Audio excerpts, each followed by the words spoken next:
Hi, everybody. Welcome to another episode of Ranger Games. You know what? This show is getting pretty popular. This is my host, Joel. Go ahead. Take it over, man. Hi. Hey, everybody. How's it going? Waiting for the... Hey! Okay, we got myself. We got my man, Jim, over here. And we got a very special guest. This is Eric Jernigan.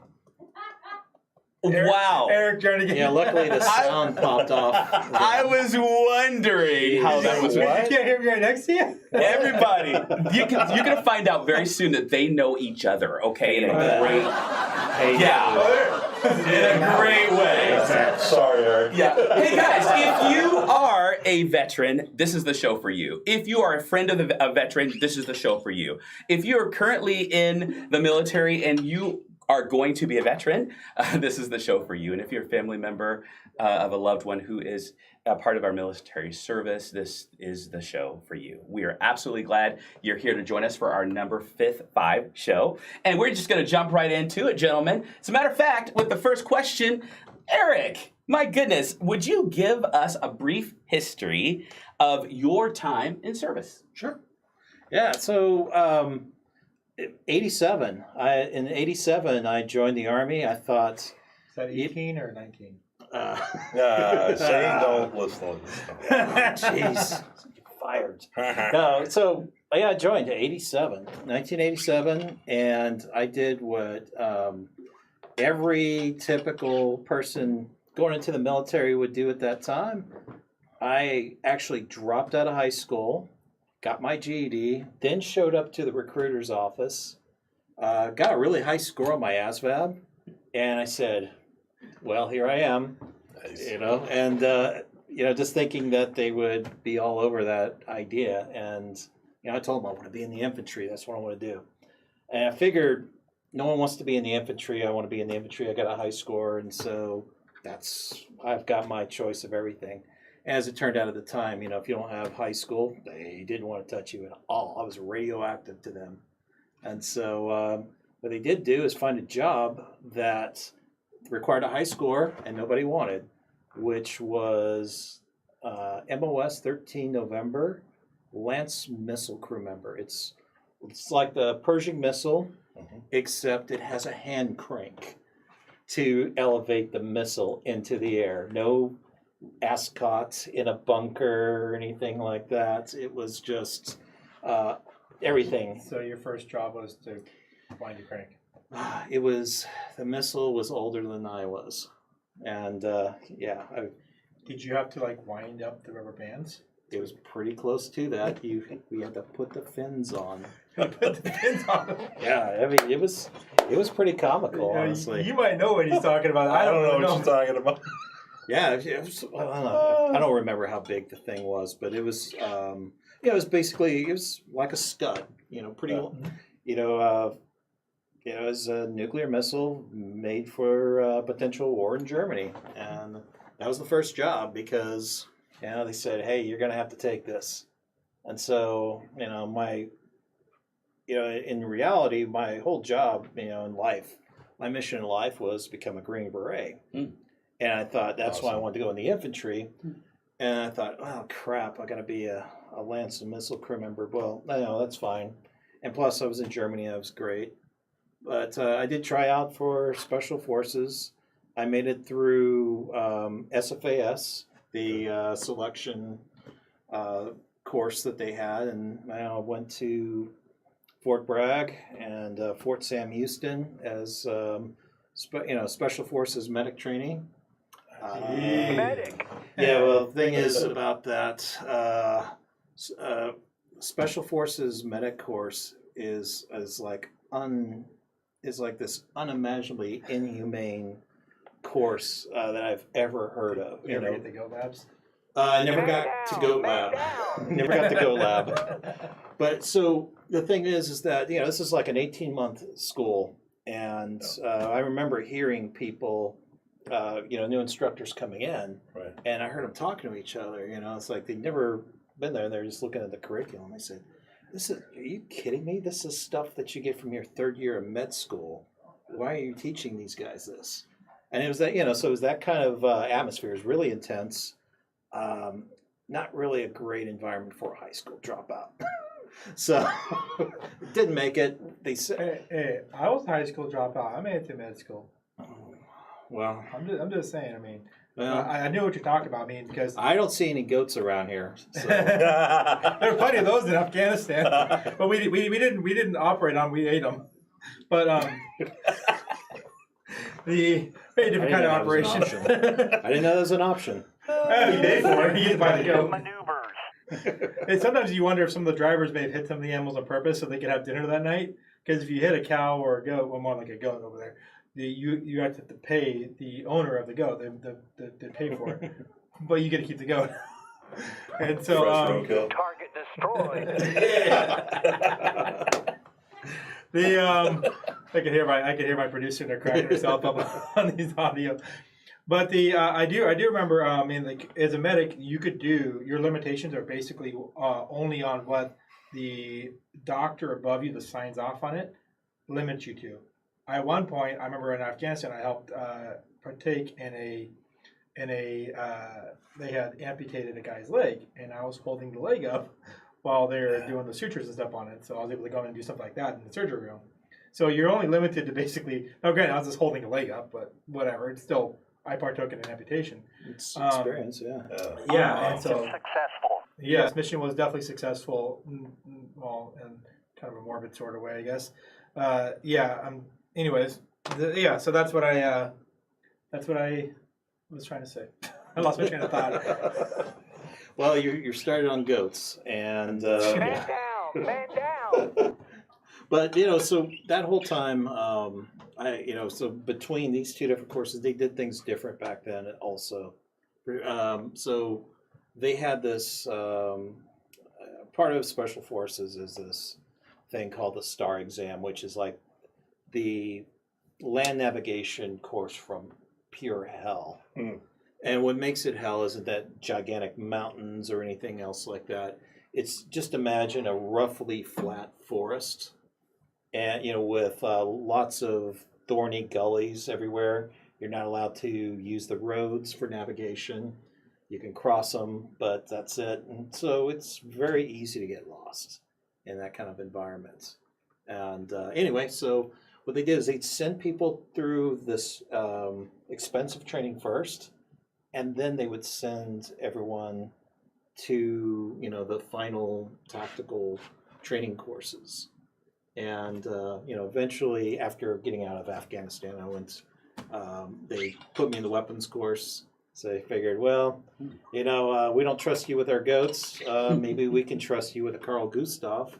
And so I did pretty good there, and but never quite made it through land navigation. I'm definitely one of those people. When I'm on the road, I always, stop and ask for directions. And I'll probably do it on the way home, even right outside the door. But anyway, did that for a little while. Went to the airborne after that, and I was a cavalry scout, and that was my active duty. About 10 years, in, I just got a little smart, and I thought, you know what? I think I'm going to go to college. And so I went to college, went to Army National Guard, 19th Group Special Forces, and I became a counter intel agent for them. As a duty assignment. What I didn't realize is that they had 3 slots for that job, and they had like 12 people who were assigned there because they kind of use that as a recruiting tool. Right. And it's like, okay, well, hey, we need people as a military analyst, so worked in that area for a little while. So you were the James Bond of the military, is I I was more like, well, let's see, not Q, but was it Miss Penny? See, I'm sure if you ask James Bond what he actually does for a living, he'd be like, "Oh yeah, I was nobody." Yeah, we all know better. It's okay. No, I am somebody. Yeah. But all of that, I was doing all that while I was going to college, and I was wanted to apply some of the computer skills that I was learning, and they really weren't having it in the Army.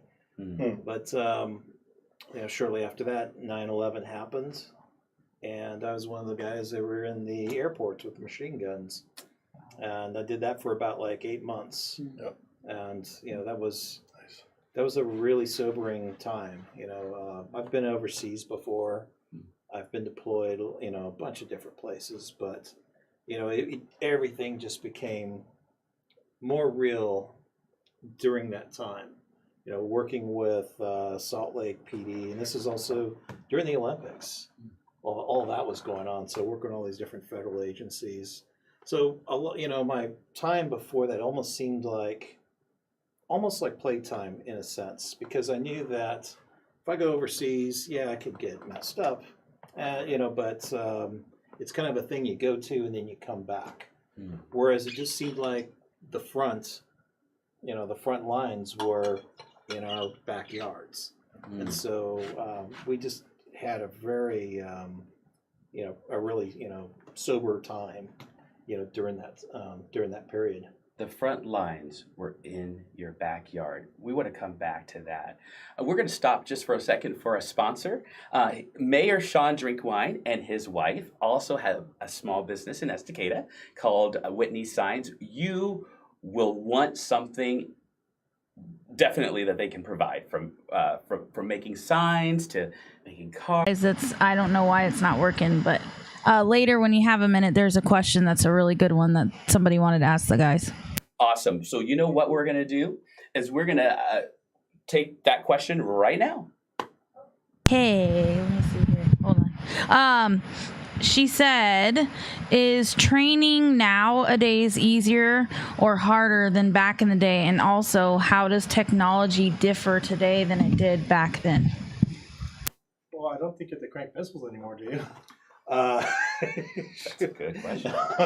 No, but but the thing about it too is there's a lot of things that have kind of gone back and forth. My basic training was nothing like Gunny Hartman. It wasn't a fun experience. I wouldn't want to try to recreate the boot camp experience. That's not At our age? That's not my fetish. But God, when you imagine what happened, No, I don't. Exactly. I'm hit. 2 push-ups. Come on, get your second push-up on. No, but you'd make it to 2? you can dream. I was just lay down thinking that. But the truth is though is that because they've learned so much over the years, Absolutely. they've adapted. Plus, the other thing to keep in mind of is that we've had 22 years of war. Actively, an active nation at war. Militaries learn a lot. So back when I was in, there was no way you would ever get near hand-to-hand combat. No, you get like 10 minutes in basic training, and it was just like, okay, you're done. Beagle sticks. Yeah, exactly. So, just the idea is that we didn't want to injure anybody, so hardly anyone ever got any kind of hand-to-hand training whatsoever. This is a bayonet. Now take it away. Yeah, exactly. Right. Yeah, there are many like it, and you can't have it. So There it goes. Man, I remember when I went through, we had combatives, and we'd lock people up. I choked somebody out. It was great. Right. Well, the thing is when a I got choked nation, out. yeah, when a nation goes to war, all of a sudden everything gets real. And so, and one thing I will say too, oh my God, the new, Yes. yeah. Just give me the 2 miles. What do they have now? Well, oh gosh, of your abilities, it's just like, oh my gosh. Here's, I think the PT test should be: load them all up in full combat battle rattle. Okay, stick them out in a high desert like Afghanistan. Make them sit inside of a Humvee without air conditioning, and then get out and have to do like a 50-yard sprint dashes for like under fire. If you don't die, you're good. No, that sounds like the Russian PT test. It's just like, how many survived? I thought the Russian 80%. So it's like, oh, okay, hey, we're getting better. I thought the Russian PT test was something to do with like slap boxing and vodka. Well, there's always vodka involved, and I discovered that. Send in the cavalry. I discovered that whenever I was in Germany. I got to party with some Russian soldiers when the wall came down. And that was a really, really interesting experience. We actually watched Red Dawn together. Nice. And, I mean, and these guys were so nice, honestly.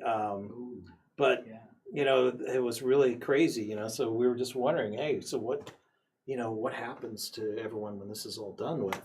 And they said, well, our country's going to thank us by sending us all to Siberia. I said, are you kidding? I said, no, they're going to send us, whether you got a family or not, you're going to Siberia. And I thought, wow, that sucks. When the wall came down, I always wondered, I wonder if anyone ever didn't get the memo that the wall's coming down. And they just looking, they just kind of walking along and go, oh crap, this wall. A lot of them got paid, so hopefully a lot of people stuck around in East Germany and West Germany when it became Germany again. I hope so. Here's this question. Was the military the cause for your mayonnaise PTSD? Oh my God. I forgot to put that in there. Yeah. I had to. I was waiting for this question. What a very mean question. Whoever this viewer is. I actually ordered a 5-gallon bucket of mayonnaise to go along with the question, but it hasn't arrived yet. So I'm just going to ship it to your house. Do tell. Please share with us. This guy loves his mayonnaise. Oh, God, Man stop. down. Stop. Medic needed. I can eat just about anything, and I've been to SEER school, I have eaten a rat before. Oh. But mayonnaise? Hell With no. hot sauce, right? Well, I mean cooked. Like charred, cooked. But I wouldn't eat mayonnaise though. I was going to say, when your band of brothers brought this question up, I was like, what is the story behind this? Is there a story? I know this because this is a background. I met Eric when I went to go work for him. He hired me. It's actually my first entry-level job into cybersecurity. And he saw some guy he felt really sorry for him, so he gave him a chance. Yeah, basically. And he's regretted it ever since. Yes. But Fully I would find these random groupings of mayonnaise packets on his desk, and I'm like, "What are these about?" And he's like, "Oh, I hate mayonnaise," and the guys would make fun of it for me. I'm like, "Oh, that's horrible. I would never do that." The next thing you know. Oh yeah, then he You're just oh shoot, I let that slip, right? Yeah. There. Well, that's okay, So Joel's obsessive compulsive. So his desk looked, like a serial killer desk. Everything looks like it's been measured out and everything. And so, I figured, okay, I'll mess with him. So I take the pencil and that's it. Break it The half. creepy Break it thing half and is. leave- Oh no, just kind of move it a little bit out of the way, and just kind of Get us tape measure.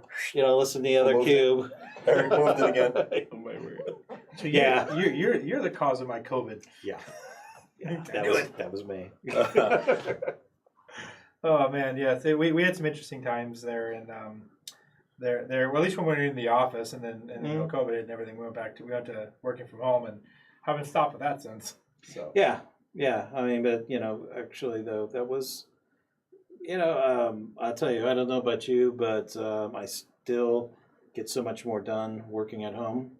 But also at the same time, it hasn't always been good because I've gained like 50 pounds since COVID started altogether. That's not a long time for that much weight. And I will say I'm not impressed with your CGI though. I am pretty sure I'm a lot skinnier than that. No, they're gonna erase all this there. Take it all out. Take it all out, please. hey, just so you know, there's Evasive maneuvers. they say camera adds 10 pounds on you, and right now there's currently 2 or 3 cameras on you. Yeah, so Hey guys, let's talk about marksmanship. Have any of you guys been inside of an eagle? I shot an eagle. Yeah, I've never shot an eagle. I've gotten close though. Desert Eagle or No. Yeah. Remember eagles when you hit 40 out of 40 on your ball test? Oh yeah. So I've done that, and it was kind of cool. With interestingly enough, when I was with the Air National Guard and the Army National Guard, they used to have these tactical shooting competitions. So it was kind of like an IPSAC kind of thing, and it was really cool. And the thing that really surprised me, actually, that the Air Force Security Police did the best. I mean, they scored the highest. And when I was with them, they had my job as just to be cleanup. So they would just knock all their steel down, and they just said, "You just take all the time you want." And so I'd sit there. bling, bling, and because everyone ran out of ammo, they just kind of left us open for the scores and stuff. Nice. It's kind of surprised me. That's nice. I remember the closest I ever got was 39 out of 40, and I usually shot my average. I usually shot the expert, so never actually got that eagle though. Yeah. Well, so I've been in long enough that statistically speaking, I must have shot like 3 tons of lead. So I mean, it had to have happened eventually. So. I definitely remember we used to Not just 5.56, but other ones, right? Yeah. 105 or 120. Oh no! That's just all in 5.56. I just that's a lot. I was in 20, so that's a lot of times at the range. Yeah, big time. 5.56, 7.62, and 50 cal, the 3 most common ones you probably fire. Mm-hmm. And then you got the grenades. What is it? That awful Beretta. Ugh. The 9mm. Yeah, the 9mm. So I try to forget about it. I hate that pistol, but I'm really good with it. I'll tell you one thing though. With that pistol, I couldn't hit crap during the day. I qualified like marksman, like barely got in there, right? But at night, I actually shot eagle at night. For some reason, I can hit crap at night, but during the day, I can't hit crap with that pistol. Wow. With night sights or no night sights? No night sights. Really? Yeah, I don't know why. Destroyed. Yeah, no, granted, there's less targets at night, but Yeah, true. That's Still, the point. One thing I will say about that thing is, the thing was definitely easy to field strip and clean. yeah. But did you ever accidentally go to pull it off and forget to grab the spring? No. No. I did that the first time. I had to go chasing the spring across the yard. It was They gone. a few times they would have some of the NCOs would come in and they would put a clipboard over the M9. They'd say, "Okay, go," and you'd be like this. Well, you'd have your eyes open, but you'd be like this. And I mean, guys would do it. So not me. I was about average, but they were just like no time at all reassembling. And I'm like, how do you do that? So that was like the first big hurdle in the SF weapons course. Yeah. And the hardest weapons were the American weapons, and mainly because, they could be taken. Most of them can be taken down to a level, to each part, whereas a lot of Like an armorer would do. way Down. Yeah. So when you start getting into things like the H&Ks and stuff like that, you just are not allowed to take the trigger assembly apart Right. because. Yeah, we were never allowed to do that either. We got in trouble if we took the trigger assembly, but we had to find a way to clean inside of it, though. That was Right. a pain. Exactly. Yeah. The vacuum was great. Once you got out of training, you have a vacuum for it. Nice. Yep. So. Yeah, the hardest thing in the world, M1 carbine. Mm-hmm. Actually, there's so many little parts in it, and there's this one little spring, this one little plunger detent spring or whatever. You get it wrong, it'll just bing, and it's really loud. Everyone will hear it in the room, and you'll just, if it doesn't fall on the table, Right. yeah, you're out. And that happened my first go around, with the light weapons portion. Nice, yeah. Reload. But the funnest thing about that course was you got to fire all the weapons. Right. So, if I ever get to be a Howard Hughes shoot at the TV kind of guy, I want to buy one of the collection. Basically, one for all the weapons that they had. It was like 50 of them. So everything from a Madsen to a Dishka. If I had the money, I would. Nice. Yeah, it'd be kind of nice to have that. Nice. But be pretty pricey to shoot. That's for sure. I bet these days. All right, guys, let's take a little bit of time here to talk about another sponsor. She is Valerie, a part of Hitch and Post Pizza in Estacada. You can find her right here in Estacada, Oregon. If you are local from Sandy all over, just come and check out this pizza. Not only the pizza, but the place, the ambiance is set up for families. You have games, you have all sorts of activities that you can do with the kids, with your families while eating pizza. And then next door, you can also play pizza, or you can play pizza like you can really do that. You can play pool, the other P. You can play pool and pizza. You can eat pizza and have pool. And reload. Not only can you do that, you can also catch a beer on the way there. So definitely check out Hitch and Post Pizza. It's the best place. Val, we love you. Back to our questions. What do you think about MREs? What are your favorites, and what ones do you kind of regret? Raviolis of the new versions are great. Chicken a la king. So chicken a la king. There's an interesting story on that. So chicken a la king was absolutely engineered to, so have you ever seen that movie? What was it called? Jacob's Ladder? Yes. Was about injecting soldiers with a rage drug that would just put them on a murderous streak. Well, that didn't really happen, but the CIA did create chicken a la king to make soldiers. See? They're I always had mine up in the air. One way or another. Trade? And you know what?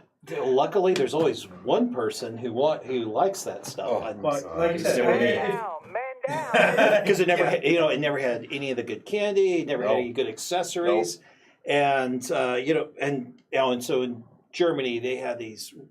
You talk about the boar hog, the hogs here being bad. I mean, these things are giant over there, and they'll eat anything except chicken a la king. See, there we go.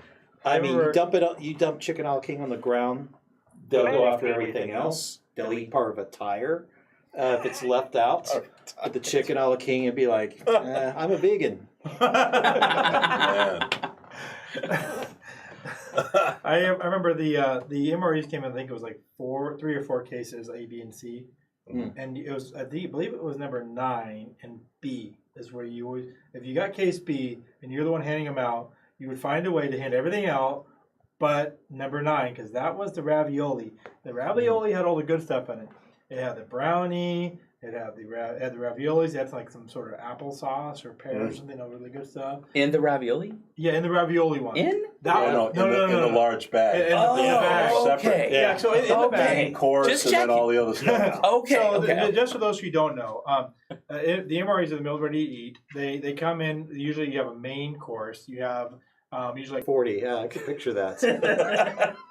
But I've never tried that. No, what we used to do is we used to make Terminator twist bombs or whatever, and we'd put it in a soda container, and just the stuff out of the MRE heater, and add a little bit of water to it, wait for the pressure to make the thing explode, and So this is exactly why I was really nervous about coming on here, because of your name, Ranger Games. He knows. Yeah, because I mean, what that invokes to me is just, let's see, a young Joe with poor decisioning skills, lots of alcohol, something explosive, high explosive, like a grenade or a mine, usually some sort of and a Leatherman. Usually there's nudity involved too. And and there's probably nudity involved too. So I was just thinking, well, okay, why not? The thing is, you didn't check your seat before you sat down. Yeah, that's right. Well, yeah. And I am getting pretty toasted off of this here. So, Ranger Games, the idea came from, because when I was in basic training, I fell for one of those Ranger Games. But I fell for not the crazy Ranger Games, but the basic training level. The sergeant there told me that he needed me to go to another drill sergeant and to make sure I got form ID 10 Tango. And he goes, I don't want you to forget that, so make sure you write it down. Here's a pen. He gave me right it in my hand. And I went, crap. And I had idiot on my hand for the rest of the day. Yes. So don't ever go get an ID 10 Tango. Or volunteer. Or volunteer, yes. I learned I both did and did not learn that lesson in the military. Sometimes I still volunteer for stuff. My brother told me before I went to basic training, he says, what you got to do is you got to kind of set yourself apart so the drill sergeants know that you're serious. I'm you're on the cattle truck, stare that drill sergeant in the eye like you're going to get up and knock his head off. Oh. And I did that. And I was just like, I was looking at him like, Arr. He's like, what the hell are you looking at? And I was like, Arr. just kind of, give them that look, and the whole, yeah, What exactly. did they do wrong? Well, yeah, that was, I paid for it, for sure. And I even think that drill sergeant, just from, the entire time I was there, I think he really thought I had something against him, So, yeah, bad advice. No, I've told the story before, and I'm not going to go into it again, but I had to do basic training twice. And I don't so much remember the second drill sergeant so much I had there, but I never forgot my first drill sergeant. And they say most people don't forget their first drill sergeant. It was Drill Sergeant Begley and Drill Sergeant Lewis. And I'll never forget those two. And the main reason why is because, one, they made a big impression of who I am today, but they fought for me when I got sent home for psoriasis, and they fought to keep me there because I wanted to stay. And so they fought. We lost the fight, but they fought for me, and that really meant a lot to me, and it made an impression on me. Oh, that's great. Yep. Do you remember your first drill sergeants? Yeah, I do. Yeah. You still For private sure. night? E8 and E9 at Norwich University. Oh. Both Special Forces, Green Berets. And I forgot. See, what you don't know about Jim here, he was an officer. I do know that. Oh, you See? did? So yeah, I guess you're wondering, holy shit, how does he know that? Because you guys talked. Get out of my mind! No, What? actually, we just talked a little bit before. I watched the show. Oh yeah. Duh. The secret's out, Joel. Oh, this You way. watched the I'm show? sorry, this way. No, What? this I mean, way. that was What a concept! What are you doing watching the show for? So then, if you watch the show, then you know these guys hate bragging on themselves. But I want you to. So, what are some of the medals that you guys have actually earned and achieved? So, talk about the medals. Yeah, Eric. See how they I was awarded the Good Conduct Medal, which is I think isn't that you've made it through basic training without murdering anybody. I believe that's what it It's a is. little bit more than that, but it's pretty close. I like that, yeah. Yeah, That's what it says in the 214. I mean, there's a couple of people who I went to basic with that, I skipped over that one. I think it was kind of. I think they had to get a waiver for it. Honestly, it was just like, yeah. Yeah, Wow. we had a few that definitely did not get their GCM from going overseas because well, one guy was trying to steal stuff and ship it home. Oh yeah, that's Got caught on that one. Yeah. Yeah, that's probably it. not fun. And you know what? I could have been in that situation. So when we partied with those Russian soldiers, Right. the one thing they were trying to do is they were trying to sell all their swag as much as they could because they Like, knew what do you have? their family was going to Siberia, and so Right. they wanted as much money as they could, and they knew and they were some guys who were stationed in Berlin had stuff to trade with them, but it was interesting. You could not get them to give you an AK-47 because I'm serious. At the time, if you lost or sold or stole, an AK-47 is considered a political crime. It's really Political really crime. Interesting. really Wow, really that is. it's like treason basically. Right. Wow. That's the way they explained it. That was kind of crazy. so, quick but guess note. what's not? An RPG. Mm. And yes, I Seriously? had I saw an RPG One 7. you put on your shoulder, Tony. Ah. Yeah, they They go said that boom. we Oh. can, it's like, look, Yeah. we can bring it back, and I was like, Yeah.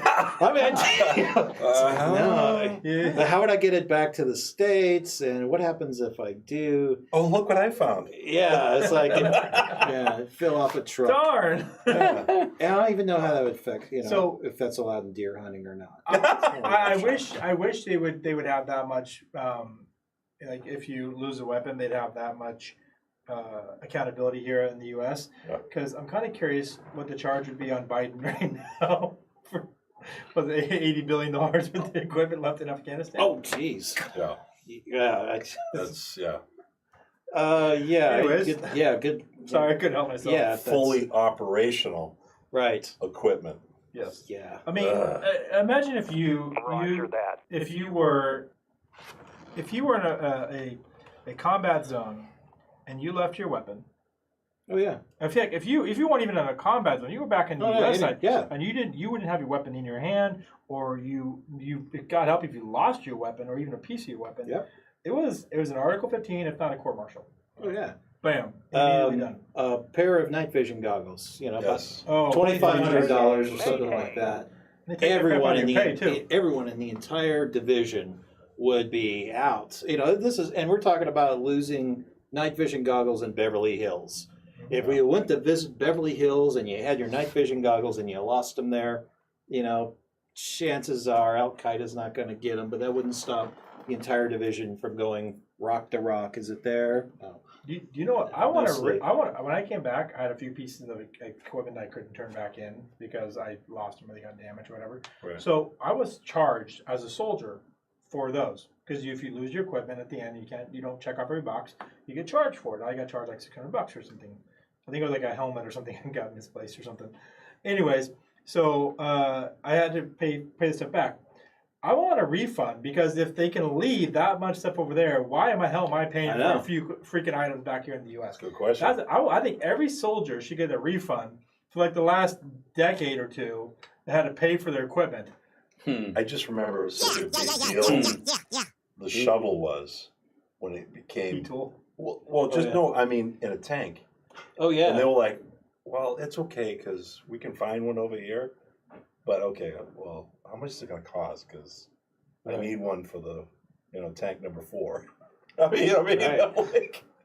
But I mean, just little things like that. It's just like, where'd it go? It's a shovel. So you borrow from one area and borrow from the other, and eventually, you know what they say in the military, in the army, there's only one thief, but everybody else is trying to get their shit back.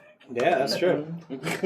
Hey guys, we're going to turn it over to the viewers' questions. Producer, do we have any?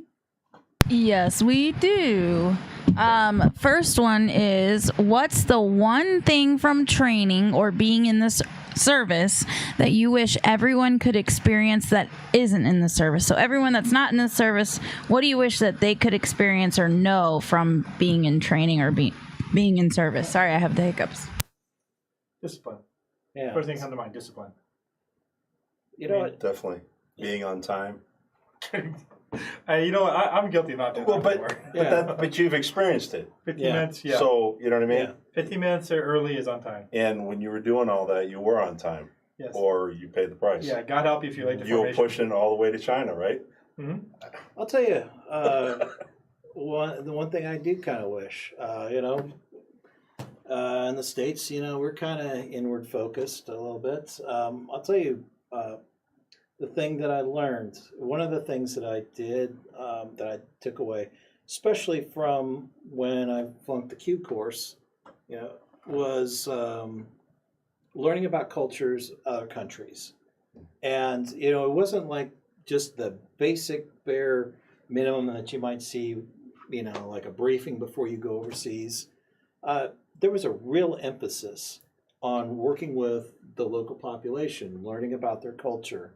And in fact, it's strange enough, I still remember the definition for ethnocentrism, from the military being far more on the nose than from any of my sociology classes in college.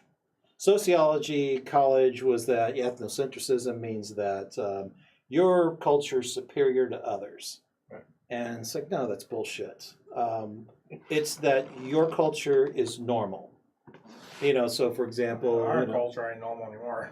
well, I mean, considering that it's the baseline and everything that's not like it is just the other. And, whereas opposed to you go somewhere else and they just have, just not wrong or right, just a different way of looking at the world. Well, and that was one of their jobs, is to train troops from another country. Exactly. So by learning everything, the culture, the customs, everything, a lot easier. Speaking the language, whatever it may be. Precisely. I will say I learned, like when I traveled to Afghanistan, I think anybody you could say, went there to say the same thing, is that if you hadn't already been exposed to something in that side of the world. I mean, going to Mexico is one thing, or having Canada, that's a different culture. But when you go to that side of the world and you're immersed in it for a long period of time, it really changes your perspective on things a lot too, because you get to see a lot of things. Like you get to see, here we have people living on the street in poverty, but a lot of the cases that's by choice. But over there, that's where they are, and they don't have a choice. That is their normal life, beginning to end. They live in a tent in the middle of winter when it's 20 below. Yeah, I mean, yeah, exactly. It's just, I mean, and I think, even if it's, even if your mindset is, well, screw everyone else, let's just take care of America, even just from that standpoint, having that, sympathetic view of other countries actually helps your security as well. And so, I mean, that was just one of the biggest things that took away from it. I mean, going to being in Germany for 3 years, that was an experience you just can't replicate otherwise. Yeah, you could get on a flight and go on a German, vacation or whatever, but it ain't the same. But you can sprechen Sie pretty good though, right? Yes. In college, I tried to learn Russian, and Russian pushed every bit of German that I knew out. Oh man! And there wasn't any. And also, by the way, Yanni. Oh gosh, Yanni Pulowski. Oh gosh, I don't even. Yeah, I think we have a fail button there somewhere, right? Right. Eric, we're going to save you a little bit from that. Another viewer question. Okay. What phrase or word that means, what is a phrase or word that means something different to you now than it did before serving? Well, that's a good one.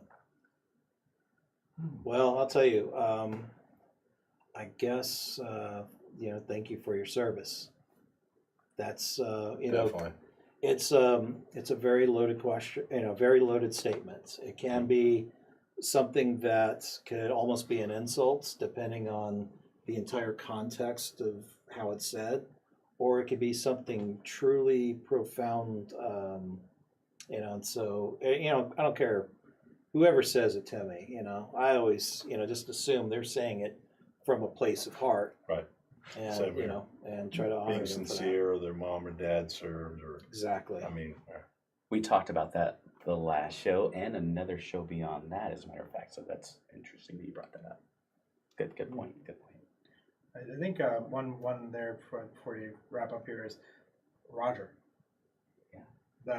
Roger before. Yeah. There was this, no, that's what I'm saying. Roger that. Exactly. Roger that. There Roger you go. The way, because we didn't learn Wilco until we got served. Frago or Frago, things like that.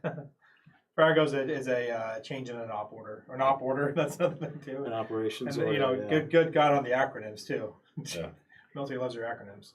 You know what? Actually, jump into that just a little bit, because that was another question about acronyms. Well, we got a lot of different ones done. You got like PT. Oh, you got, I mean, look right there, USA. Yeah. I mean, USN, USMC. well, I mean, like the acronym. Army's actually an acronym, right? Aren't ready to be Marines yet. Ready to be Marines yet? And we should end it there. Wow. All right. Well, I guess we will end it there. You don't ask me what the Navy means. What does the Navy mean? Not actually veterans yet. There was one more question if you guys want it. Go ahead. Let's hit it. What was your biggest obstacle being in the service that you are proud of yourself for overcoming, and what did it take for you to overcome it? Well, that's deep. Yeah, it is. What do you think? I got my answer. What do you got? Well, I think confidence, and so a lot of us have a belief. We know what our limit is. We know that we can't. There's a certain point we just can't go past, and it was the first place really was in selection, Special Forces selection, that I just thought for sure, well, I've obviously failed this, but they're not going to select me, but I'm just not going to quit. So I'll just keep grinding on until the end. Sure enough, somehow maybe they picked the wrong guy, by accident or whatever, but, they selected me. And, there's just, it's kind of some things that endurance trials that you can face that you would just never believe that, normally when you look back on it, it's like, I didn't really do that. And sometimes it still doesn't even feel real, looking back, thinking about it. Yeah. Definitely the confidence, but always making a decision, whether it was the right decision or the wrong decision. We'll worry about that later. But making a decision, because it's not just us, it's everybody's. Yeah.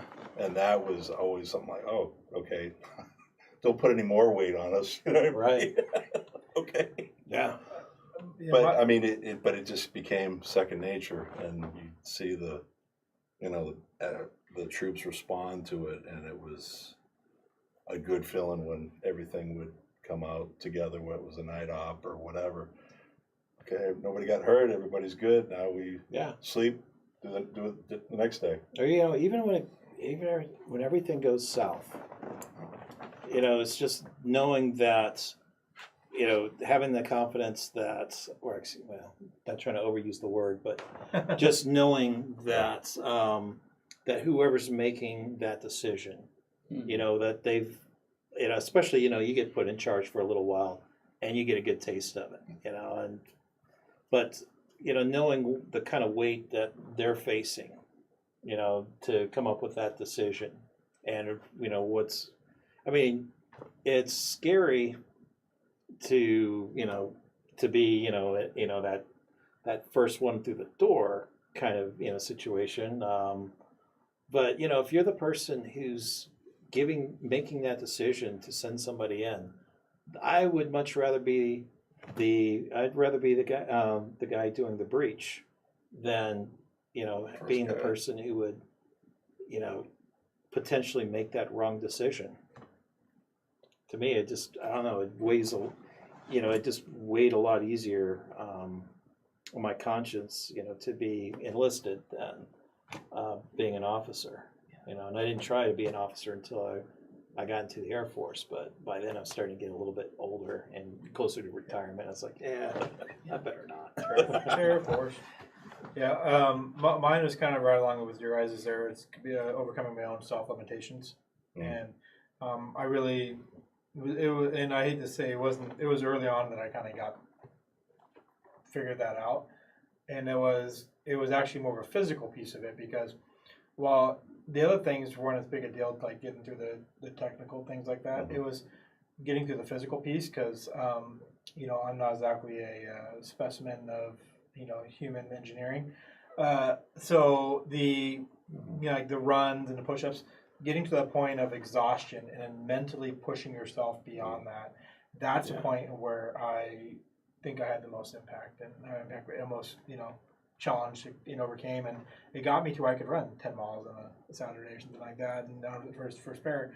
That is definitely not happening these days, but I think it's carried through. You used to run 10 miles. Right? Used to. Yeah. I could drive 10 miles on a Saturday. Absolutely. But here's the thing, out of all of out of these stories, is that if you wanted to do that again, you know for a fact that you've got it in you. If you want to run 10 miles again, you really want to do it, you're going to do it. Mm-hmm. You've got a lot of other things you got going on in your life right now. But if you like food, yes, and mayonnaise, which is not food. Yes, fitting on the turret might be a little hard now. Hey, you put mayonnaise with some tuna fish and some nice cheese, or worse, bread. getting out. Yeah. Hey, you guys, this has been a great conversation, and I'm sure there's a lot more to be had. Eric, you are an amazing guest. We've had 4 other shows with amazing guests, and you are no different. Glad to have you part of the Ranger Game family. Yes. 2 co-hosts, do you want to give some last words before we sign off here? Don't eat the yellow sub. Don't eat the yellow sub. Woo! Both of my hands, I got out Go of here. vote in November. Go out and vote in November. Yes, you haven't stood up yet. Yes, right. So go and vote in November. So you guys remember this, guys. Remember this. We always say it at the end that military veterans don't neglect what you just saw here. Get together, talk. You see the camaraderie amongst yourselves. You have a shared story, and that's all I can say. If you are again suffering from any PTSD, anything that we've mentioned, not mayonnaise, of course, but a PTSD in the real, from what you've had to encounter, there are places you can go. There are people you can call, but most of all, call your band of brothers. Yeah. Look for them, okay? Yeah. Right? Absolutely. Amen. Right? Damn straight. Okay, But if you don't have those to call, there's a number. It is go ahead. 988. 988. 988. It was, well, you know what? And the reason why they made it 988 because they gave you this long number before. That was. And it instead of we call 911 when there's an emergency. Why not call 988 when you have a crisis? Exactly. Okay. And the information is above and below. Yes, the information is above and below. You can check that out. Until next time, I was going to say don't stop having Ranger games, but after I learned what that really means, I'm not sure if y'all want to do that. But anyways, come back and join us next week for Ranger games. Good night.